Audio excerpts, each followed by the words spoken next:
So what I did in Skagway was I went through DIY Jeeps, Alaskan Jeeps, and rented one of those. Now the bad part about it is it's almost $300 to rent it, but it's a self-guided tour. So what they give you is they give you a book with a CD, and then it has all the mile markers. So all the mile markers consist of where they at. They're on the road.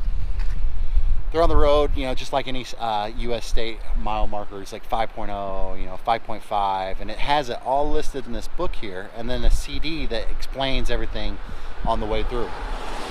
And it tells you, you know, you can go off of pull-offs and take a look at lakes and everything. Oh, look, here's one of those mile markers right there. You see it right here. Let's go further close. There you go. See that mile marker there?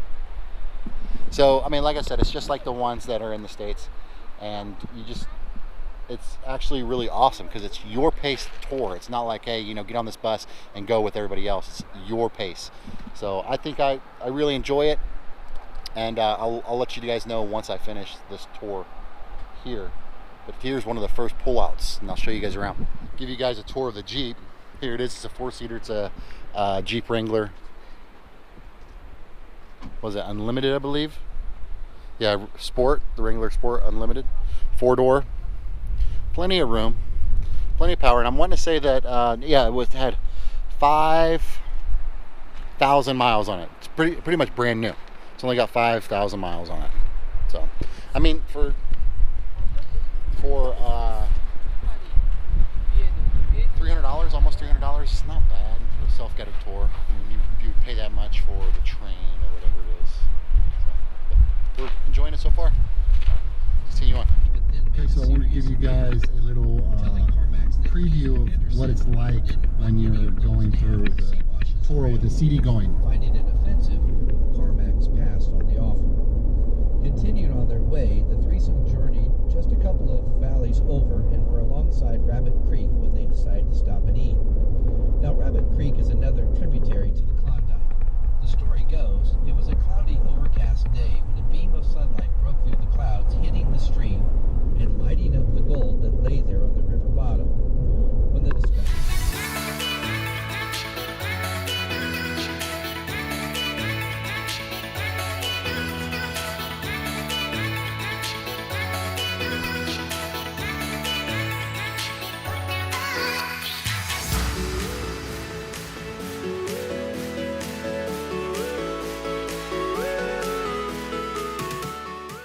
All right, so I showed you around the outside of the Jeep. I'm gonna go ahead and show you the inside of the Jeep.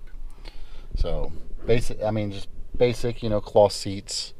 The interior, it's got the roll cage. It's got the roof panels that come off. So you can take off one, you can take off two, you can take off both, and then also in the back as well. So it's kind of roomy, you know. I'm 6'1", and I feel comfortable driving this as well. The only bad thing about the Jeep was that it had a cracked window, but I'm okay with that because if something happens and it cracked, then they're not going to charge me. They already told me that, so I just went ahead and took this one with the crack in it, and I'm okay with driving with the crack. But like I said, guys, just quick, standard automatic transmission. Has a CB radio in it in case you want to call back. I don't know why people would use it. Unless you have like two families that go together, because there's no service out here whatsoever.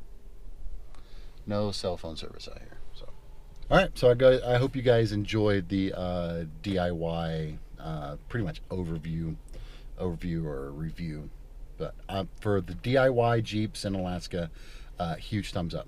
I really enjoy it. And the self-guided tours and at your own pace is awesome.